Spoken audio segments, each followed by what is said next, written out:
Burn your vision board. Tear up that 5-year plan you wrote last New Year's. Throw away the journals where you beg the universe for what you want. They are not helping you. They are keeping you weak. They are keeping you a servant to a future that does not exist. You have been told that to succeed, you need a goal, a shiny, perfect destination on the horizon. But look at your life. Really look at it. Has chasing that goal made you powerful, or has it made you anxious? Has it given you control, or has it made you a slave to a result you cannot predict? Niccolò Machiavelli, the most misunderstood strategist in history, did not have goals. He did not rely on hope. He did not ask the world for permission. He had something colder, something sharper. He had a method. A goal is a wish disguised as a plan. A method is a siege. And if you are tired of wishing, if you are tired of climbing ladders only to realize they are leaning against the wrong wall, then you are ready for the truth. But be warned, this is not self-help. This is self-conquest. Most people live their entire lives in a state of becoming, always waiting for the promotion, the relationship, the money, the body. They live in the not yet. And because they live in the not yet, they are empty right now. They are fragile. One unexpected blow from life, one shift in fortuna, and they collapse. Why? Because their entire identity was tied to a goal they hadn't reached yet. Machiavelli understood that the world is chaos. He called it fortuna, the violent, unpredictable river of fate. If you build your house on the banks of a river called goals, you will drown when the flood comes, and the flood always comes. What I am going to teach you today is how to stop building on the riverbank and start becoming the river.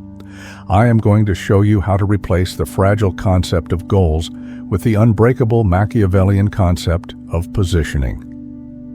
When you master this, you stop caring about success or failure. Those words become irrelevant. You simply advance.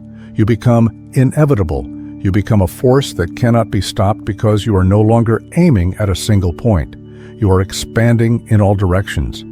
But to do this, you have to kill the part of you that loves to dream. The part of you that gets a dopamine hit just by talking about what you're going to do. You have to silence the child inside who wants a reward and wake up the strategist who demands power.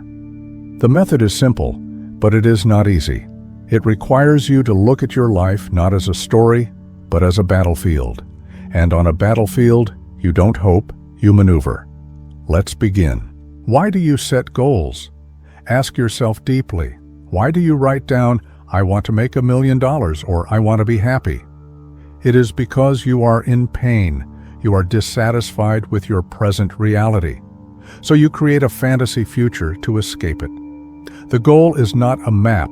It is a painkiller. It numbs you to the fact that right now you are not who you want to be. Machiavelli despised hope. He saw it as a weakness. In The Prince, he implies that relying on time to solve your problems is the mark of a fool. He wrote that men often deceive themselves by painting a picture of the world as they wish it to be, rather than seeing it as it is. When you fixate on a goal, you develop tunnel vision. You stare so hard at the peak of the mountain that you do not see the cliff right in front of your feet. You become rigid. And in nature, rigid things break. Think about the last time you failed a major goal. What happened? You crashed.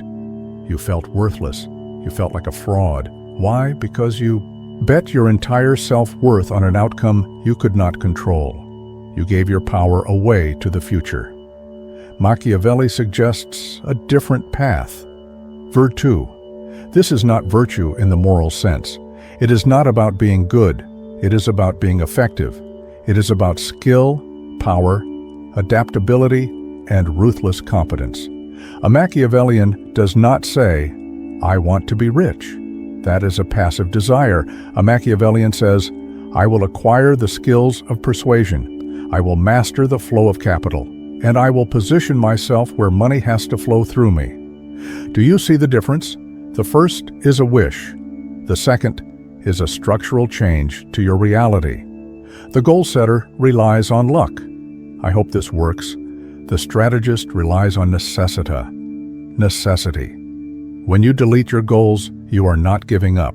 You are getting serious. You are looking at your life and asking, what are the leverage points? Where am I weak? Where am I bleeding energy? Who is standing in my way? This is the shift from dreamer to architect. The dreamer looks at the sky. The architect looks at the foundation. And right now, your foundation is cracking because you are too busy looking up.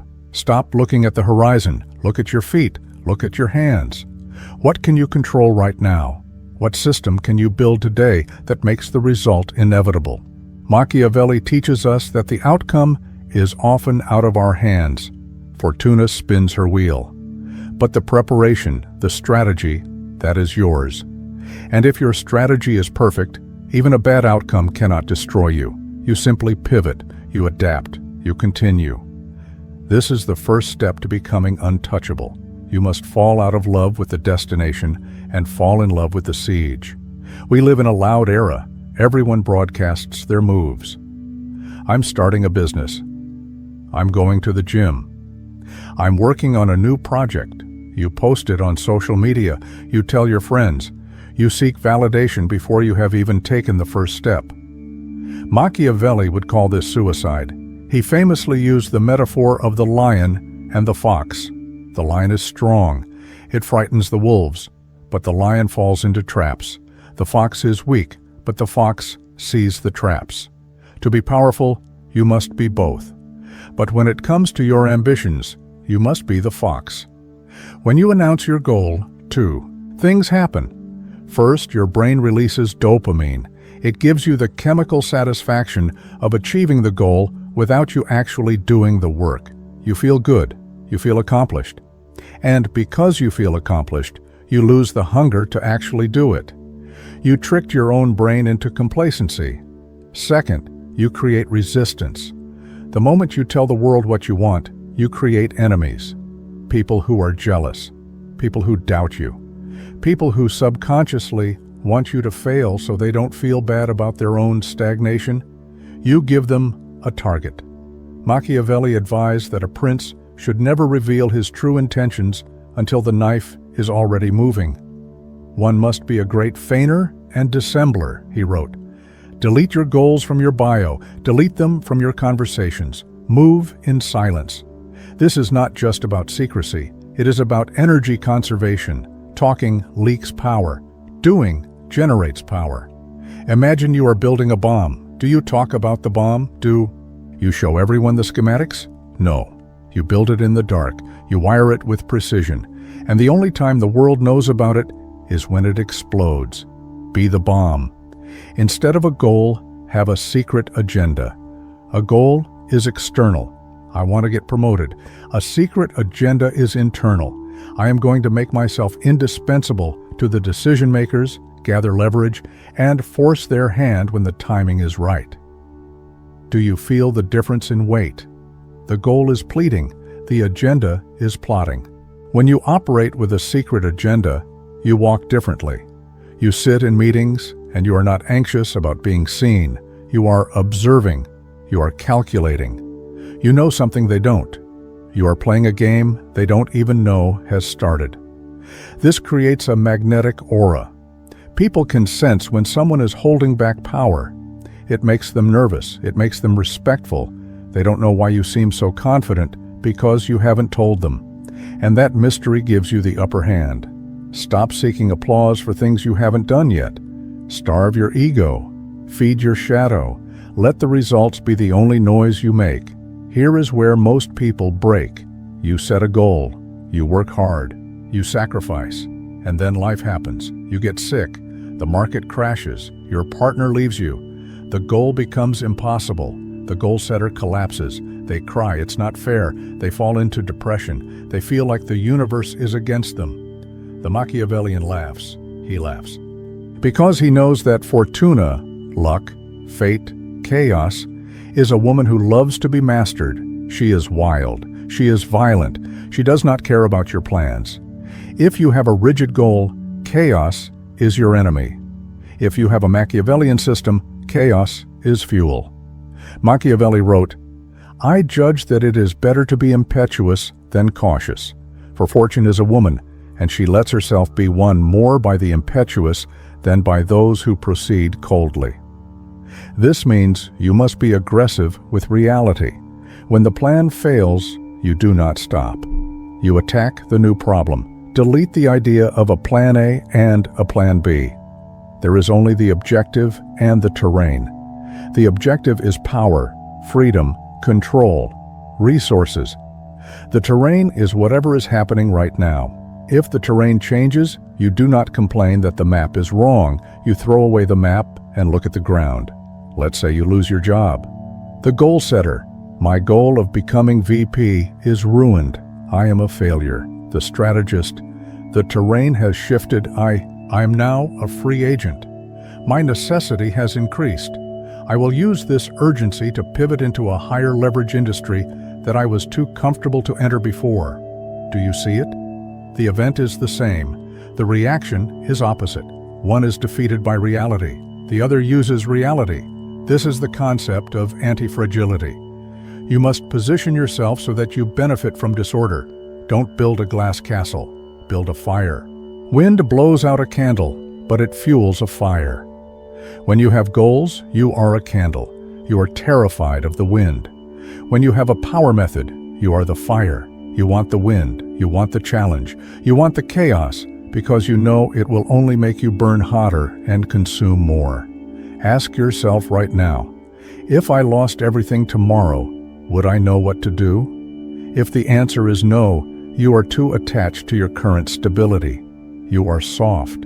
You need to mentally rehearse the destruction of your life.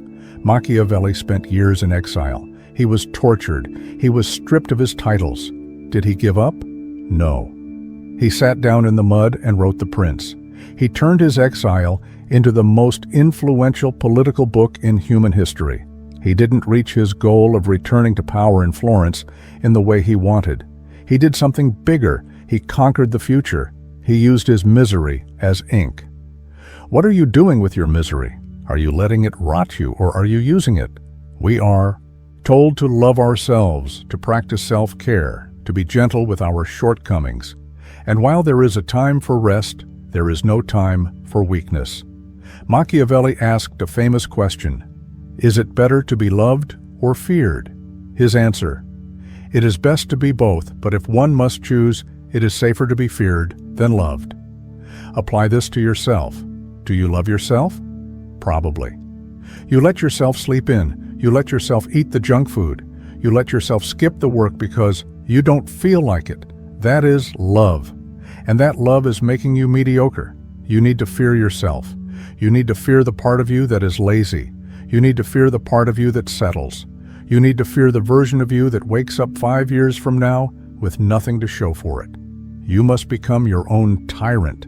This sounds harsh. It is. But look at the results of gentle. Look at where gentle has gotten society. Weak bodies, weak minds, fragile emotions. A Machiavellian ruler imposes order on chaos. You are the ruler of your own mind. But right now, your mind is a rebellion. Your impulses are rioting. They want cheap dopamine. They want comfort. If you try to love them into submission, they will laugh at you. You must crush the rebellion. Delete the goal of losing weight. Install the mandate of physical sovereignty. A sovereign does not negotiate with terrorists, and your cravings are terrorists. They are holding your potential hostage. When you develop this internal fear, this deep respect for your own standards, you stop needing external motivation. You don't need a YouTube video to pump you up. You don't need a motivational quote. You have necessita. You do it because you must. Because the alternative is being a slave to your impulses. And here is the paradox. When you are ruthless with yourself, you become freer. Discipline is the only freedom. When you can command yourself to do the hard thing and you actually do it, you feel a power that no goal can give you. You feel dangerous. You walk into a room and you know, I can control myself, therefore I can control this room. Most people cannot even control what they eat for breakfast. How can they expect to control a negotiation? How can they expect to control their destiny? Establish the law within yourself. Write your own constitution. I do not complain. I do not speak of plans. I execute them. I do not react to insults. I analyze them, violate the law, and punish yourself. Keep the law and reward yourself. Be a fair king, but be a strong king. So if we delete the goals, what replaces them? What does the Machiavellian power method actually look like on a Tuesday morning? It comes down to 3 pillars: positioning, leverage, adaptability. Positioning. Stop asking, what do I want to achieve? Start asking, where must I be standing? If you want to be rich, position yourself in the flow of money. Don't set a goal to make $10,000. Go stand where the $10,000 is being exchanged. Learn the language of that place. Adopt the customs of that place. If you want to be strong, position yourself in environments of resistance. Success is not a sprint. It is a location. Move your body and mind to the location where success is the natural byproduct. Leverage. Goals are linear. 1 + 1 = 2. Leverage is exponential. 1 + 1 = 10. Machiavelli didn't try to fight every battle himself. He used alliances. He used other people's armies. Look at your life. Are you doing everything with brute force? How can you use technology? How can you use other people's time? How can you use other people's money? The strategist asks, how can I get the maximum result with the minimum necessary effort? This is not laziness. It is efficiency. It is conserving your energy for the killing blow. Adaptability. Wake up every day and read the room, read the market, read your own energy levels. If you are tired, do low-energy strategic work. If you are energetic, do high-energy execution work. Do not force a square peg into a round hole just because your schedule says so. Be water. If the door is locked, go through the window. If the window is barred, dig a tunnel. If the ground is too hard, wait for rain to soften it. Never stop moving, but never be afraid to change the direction of the movement. This method is simpler because it removes the emotional weight of failing. You cannot fail if you are constantly adapting. You can only be delayed. And delay to a strategist is just time to sharpen the blade. When you delete your goals and adopt this method, something shifts in your eyes. You stop looking desperate. You stop looking like you are chasing something. You start looking like you have something. People are drawn to certainty. In a world of anxious goal setters, the man with a system is king. You become the eye of the storm, calm, cold, watchful.